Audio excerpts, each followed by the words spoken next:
हो गया, ऊपर से तीसरे ने किसी ने बिच्छू ने उसको काट खाया है, अब उसकी जलन और उसकी कूद फांद की हम तुलना ही किसी से नहीं कर सकते, लेकिन फिर भी वो बंदर कंट्रोल में आता है।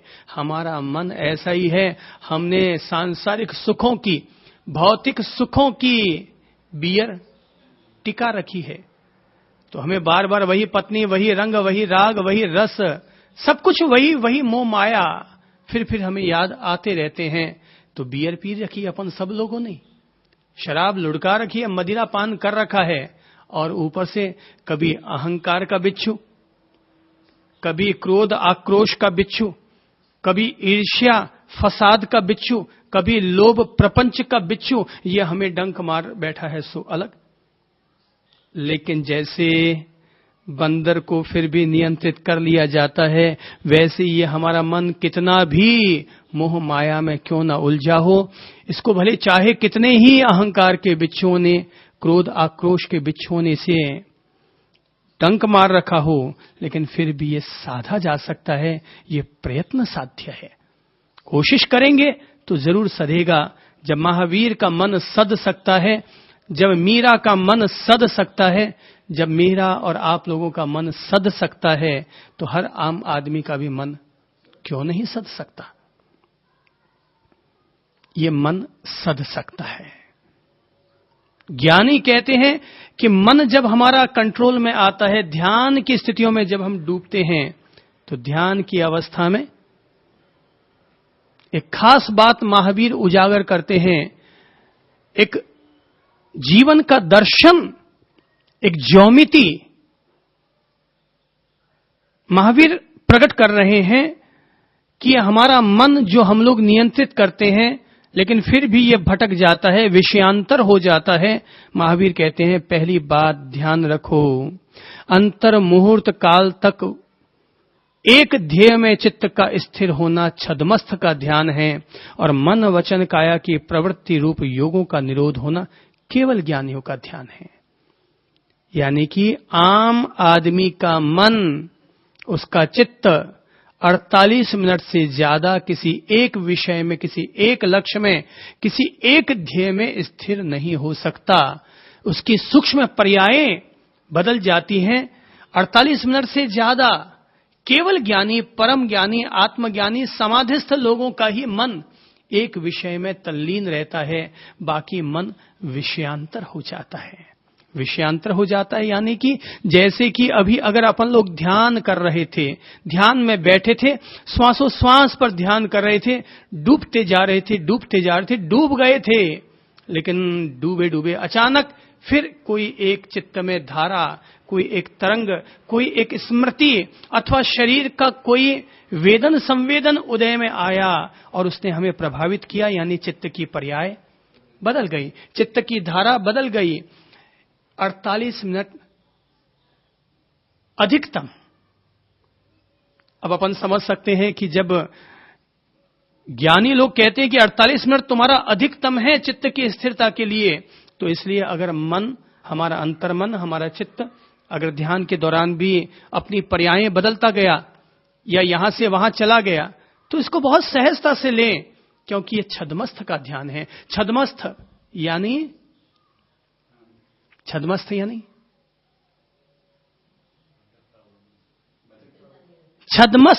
छद्मस्थ यानी कर्मों से घिरा हुआ जीव, उसको छद्मस्थ कहते हैं। छद्मस्थ जो कर्मों के अधीन है, ऐसे जीव को छद्मस्थ कहते हैं।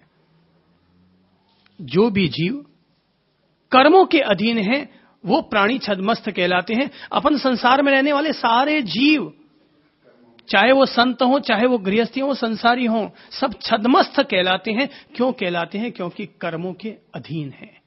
अभी हमने कर्मों पर संपूर्णतः विजय प्राप्त नहीं की है। अभी तक अपन लोगों ने अपने मन वचन काया के त्रिविध योगों पर संपूर्ण विजय प्राप्त नहीं की, इसलिए अपन लोग छद्मस्थ हैं। मन वचन काया तीनों योगों का निरोध तब होता है जब कोई व्यक्ति केवल ज्ञानी बन जाता है। 14वें गुण स्थानवर्ती जब कोई व्यक्ति बन जाता है, तब वो व्यक्ति मन वचन काया तीनों योगों का निरोध कर देता है। बाकी तो जब तक वाणी बोल रही है, मन चल रहा है, काया अपनी गति कर रही है, तब तक अपन लोग छद्मस्त हैं। और छद्मस्त व्यक्ति का ध्यान कितनी देर तक? अधिकतम 48 मिनट, यानी कि 1 सेकंड या 1 क्षण से लेकर 48 मिनट तक व्यक्ति का एक विषय में ध्यान रह सकता है। केवल ज्ञानी लोगों का ध्यान तो वो समयातीत होता है, कालातीत होता है, क्योंकि वो कर्मों से मुक्त हो चुके हैं। मन वचन काया तो उनके हैं, लेकिन कर्मों से मुक्त हो चुके हैं, इसलिए उनका ध्यान भटकता नहीं है, उलझता नहीं है। अपन लोगों का ध्यान इधर उधर हो जाता है। लेकिन अगर हम लोग, किसी भी व्यक्ति को लगता है ध्यान करने बैठता हूं, मन नहीं लगता, तो भाई साहब ध्यान बाद में करो, उससे पहले 2-3 अच्छे मस्ती से भजन गाओ, ताली बजाओ, ढोलक ले लो पास में। इसलिए तो हनुमान जी का चित्र आप लोगों ने देखा है, क्या है हाथ में? क्या है? करताल। बोले पहले मस्ती से अपने करताल बजाएंगे और अपने ध्यान में खोते जाएंगे, राम जी के नाम में मगन होते जाएंगे, करताल बजाते जाएंगे और राम जी में मगन होते जाएंगे। मीराबाई के क्या है? एक तारा है, पता नहीं महावीर के धर्म में इन चीजों की अनुमति क्यों नहीं दी गई। मेरी समझ से इस तरह की चीजें होनी चाहिए, क्योंकि ऐसा होने से हमारे मन को लयलीन करने में मदद मिलती है। इसीलिए जैनियों में एक परंपरा है, मंदिर मार्गी परंपरा। तो मंदिर मार्गी परंपरा वालों ने ये रास्ता समझ लिया, इसलिए रास्ता खोल लिया उन्होंने कि हमारे मंदिर में ढोलक बजेंगे, मंजीरे बजेंगे, हम गाएंगे, हमारे यहां नृत्य की भी अनुमति है। तो नृत्य करने से व्यक्ति का मन लयलीन हो जाता है। नृत्य करना भी सबको अच्छा लगता है और देखना भी अच्छा लगता है। भक्ति के गीत सुनने भी अच्छे लगते हैं और गाने भी अच्छे लगते हैं। तो संगीत बजता है तो अपने आप मन लयलीन हो जाता है। ठीक वैसे ही जैसे कि बंदर, ढोलक बजती है और बंदर अपने आप थिरकने लग जाता है, नियंत्रित हो जाता है, ऐसे ही हमारा मन भी लयलीन हो जाता है। एक तत्व में, एक ध्येय में, एक विषय में वो लयलीन होने लग जाता है। जब अपन लोग मंदिर में बैठकर ढोलक, हारमोनियम या केसियो तबले के साथ जब कोई गीत गाते हैं, गुनगुनाते हैं 10-20 लोग मिलकर साथ में, तो उस समय हमें घर गृहस्थी की कोई याद ही नहीं आती। उस दौरान खाना पीना याद ही नहीं आता। हमारे शरीर की 5 इंद्रियां मौन हो जाती हैं, शांत हो जाती हैं, मन भी एक खास ध्येय की तरफ बढ़ने लग जाता है। इसलिए इनके फायदे हैं। मैं संगीत का समर्थक हूं, मैं नृत्य का समर्थक हूं, कि अगर लगता है कि मन नहीं लग रहा ध्यान में, तो ध्यान को छोड़ो, बैठक को छोड़ो, खड़े हो जाओ और अब मस्ती से आधे घंटा तक नृत्य करेंगे और अपने मन को लयलीन करेंगे। मीराबाई बन जाओ, चैतन्य महाप्रभु बन जाओ। जो मन ध्यान में नहीं लग रहा था, जब हम मीराबाई बन करके नृत्य करेंगे, चैतन्य महाप्रभु बन करके जब हम प्रभु में लीन हो जाएंगे, तो आधे घंटा बाद देखेंगे जो मन नहीं लग रहा था वही मन लग गया। जो मन अब तक नहीं लग रहा था वही मन लग गया। भटकाव के जो निमित्त उसको मिल रहे होंगे, भटकाव की जो तरंगे उठ रही होंगी, वो खो गई, वो डाइवर्ट हो गई। केवल ज्ञानियों का ध्यान समयातीत होता है, लेकिन छद्मस्थ लोगों का ध्यान 48 मिनट तक अधिकतम एक विषय पर केंद्रित रहता है। ज्ञानी कहते हैं ध्यान सूत्र में कि छद्मस्थ के ध्यान में अंतर मुहूर्त के पश्चात कोई भावना, अनुप्रेक्षा या चिंतन प्रारंभ हो जाता है। अनेक वस्तुओं का आलंबन लेने पर ध्यान का प्रवाह लंबे समय तक भी हो सकता है। महत्वपूर्ण बात है। और महत्वपूर्ण बात यह है कि जब किसी व्यक्ति का ध्यान पूर्ण होने लगता है, तो पूर्ण हुआ यह हमें पता कैसे चला? हमारी ध्यान की जो बैठक हमने लगाई थी, हमारा ध्यान पूर्ण हो गया, यह हमें पता कैसे चला?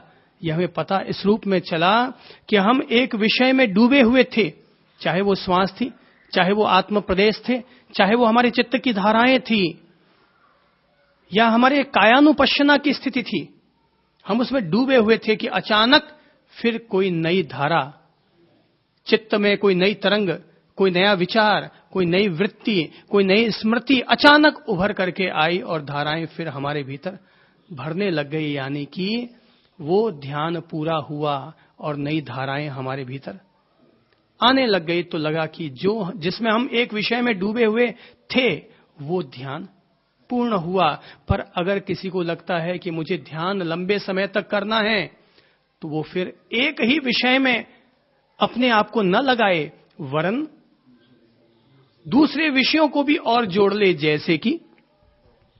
जैसे कि अपन लोगों ने ध्यान प्रारंभ किया, लंबी गहरी सांस लेनी शुरू की, आती हुई सांस के साथ ओम, जाती हुई सांस के साथ नमः का स्मरण करना शुरू किया, और 10 मिनट 15 मिनट तक वो करते गए और करते करते हम अपने आप में डूब गए, ध्यान लीन हो गए। ओम छूट गया, नमः छूट गया, शब्द छूट गए, विचार छूट गए, विकल्प छूट गए, और अपन अपने ध्यान में तल्लीन हो गए। जब हमारा ध्यान वो पूर्ण हुआ तो वापस लंबी सांस लेनी शुरू करो और ओम नमः या सो हम सो के साथ सांस भीतर ग्रहण की और हम के स्मरण के साथ सांस को वापस रेचन संपन्न किया। तो इस तरीके से अपन लोग विषयांतर होकर, यानी कि और चीजों का आलंबन अपन लोगों ने ग्रहण किया, और ग्रहण करके इस तरह से हम अपने ध्यान को और ज्यादा देर तक बढ़ा सकते हैं। लगता है इसमें भी ध्यान नहीं लगा, तो फिर वापस मैं वही कहूंगा कि भजन गाओ, ध्यान की पूर्णाहुति करो तो भजन गाओ, मस्ती से थोड़ा थिरक लो, थोड़ा आनंद ले लो, थोड़ी ताली बजा लो। तो इससे और ज्यादा हम देर तक ध्यान में बैठे रह सकते हैं। अपने चित्त को और अधिक देर तक हम लोग तदरूप लयलीन करने में सफल हो सकते हैं। ज्ञानी लोग अपन लोगों को जो तत्व समझा रहे हैं वो यही है कि हमारा ध्यान अधिकतम 48 मिनट तक का होगा एक बार में। लेकिन अगर हम उसको और ज्यादा देर तक करना चाहें तो हम उसमें और आलंबन जोड़ सकते हैं। मूर्ति का आलंबन, शास्त्र के वचन का आलंबन, मंत्र का आलंबन, इस तरह का कोई भी आलंबन, संगीत का आलंबन, भजन का आलंबन, हम उसमें और आलंबन जोड़ करके अपने ध्यान को और अधिक समय तक हम बढ़ा सकते हैं। हर किसी व्यक्ति को उतनी देर तक ध्यान जरूर करना चाहिए जितनी कि उसके शरीर की उम्र है। जैसे मान लीजिए कि अगर आप हैं, आप